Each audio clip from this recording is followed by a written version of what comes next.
Hello and welcome. Let's take a look at our top story. A rare double attack has jolted the junta-ruled nation of Mali. Al-Qaeda-linked group JNIM unleashed terror in the capital city of Bamako. The JNIM claims to have carried out a special operation. Now, the first attack was at a military training center and the other on a military airport. The attacks began with volleys of gunfire and sounds of explosions.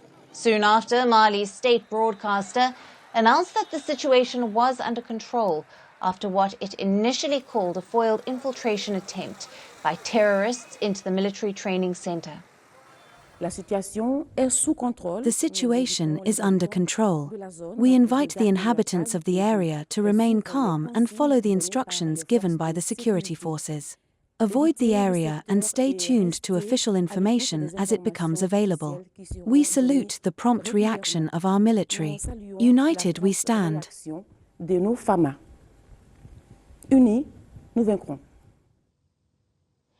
However, the junta was too quick to announce this as firing near the military airport continued. Videos broadcast by the JNIM showed terrorists strolling around and firing randomly into the windows of the presidential hangar.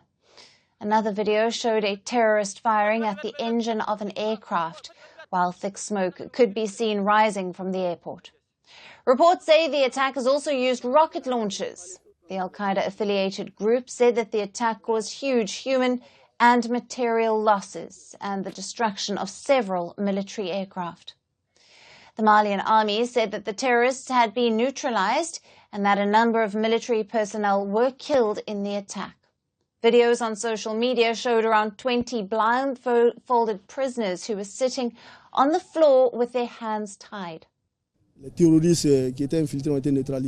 The terrorists who had infiltrated have been neutralized. The sweep continues.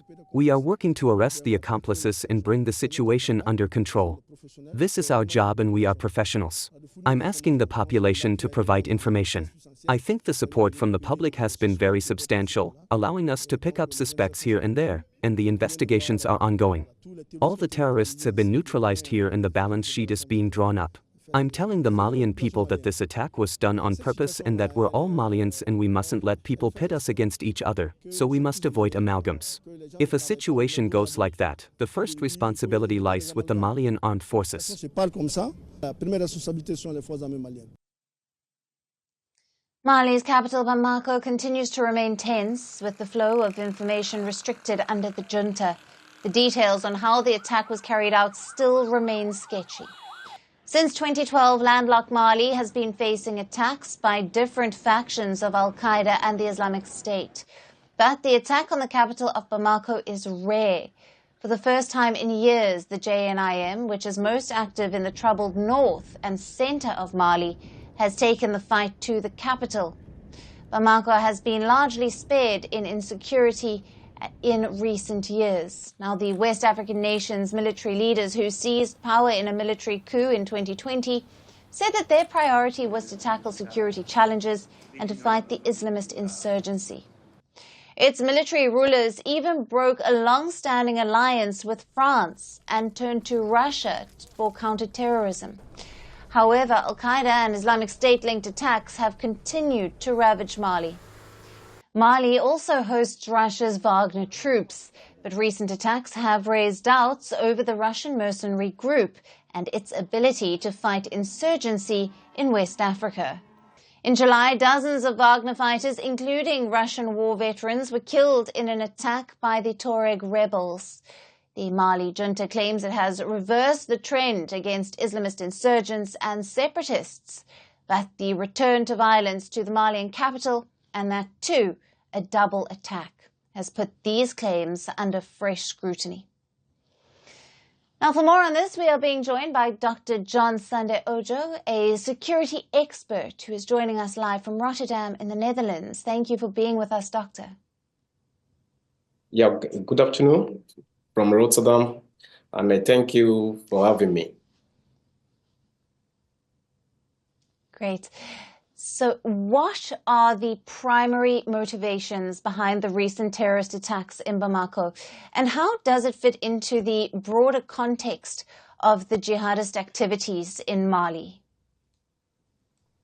Yeah, I think the successful previous attacks, especially against the military and the Wagner's group, which resulted in heavy casualties for the Malian military forces and the Wagner forces, serves as one of the motivation for the group to embark on such a audacious mission in Bamako.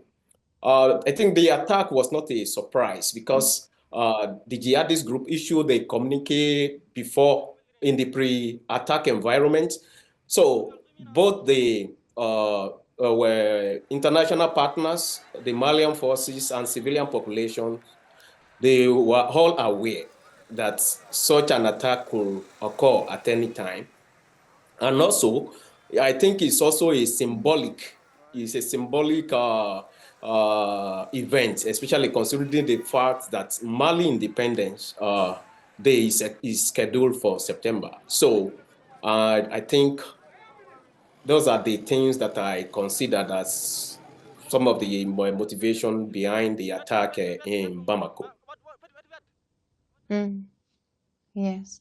Now, Doctor, how effective have the Malian military and its international partners been in responding to and preventing such attacks, especially in the urban areas like the capital? I know it is very difficult, especially when it comes to asymmetric warfare, especially within urban area. It's something that requires military to be careful of civilian and some other techniques that they are supposed to use. I think when navigating such a difficult terrain.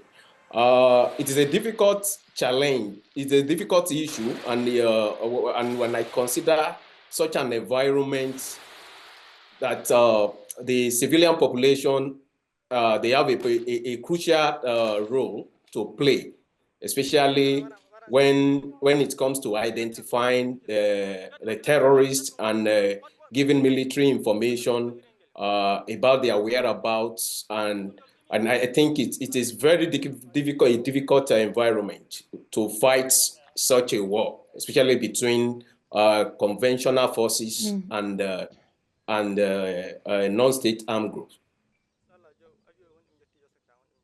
And what impact do these attacks have on the local population and the overall stability of the region, particularly in terms of displacement and, of course, humanitarian needs?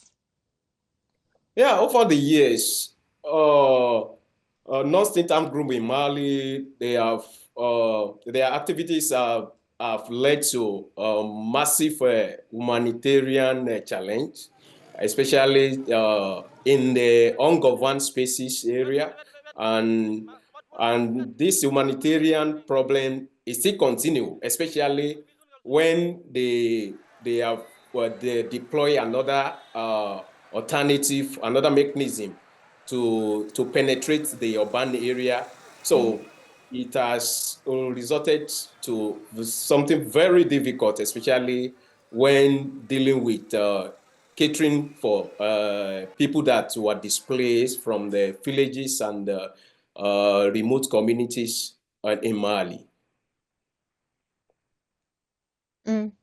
And how might the recent attack influence Mali's political landscape, especially considering the junta's current stance and its relationship with the international bodies like ECOWAS, as an example, and they're moving away from their former Western partners and towards Russian partnerships?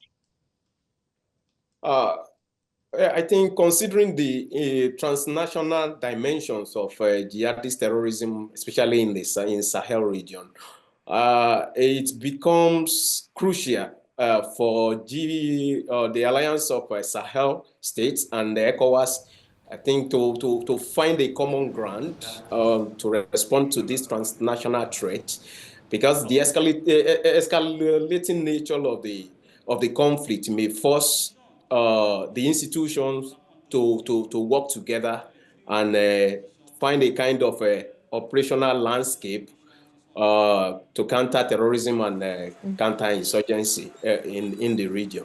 I think it is very important, regardless of the regime in power, whether military or civilian, they need to work together and find a common ground to deal with these transnational security threats in the region.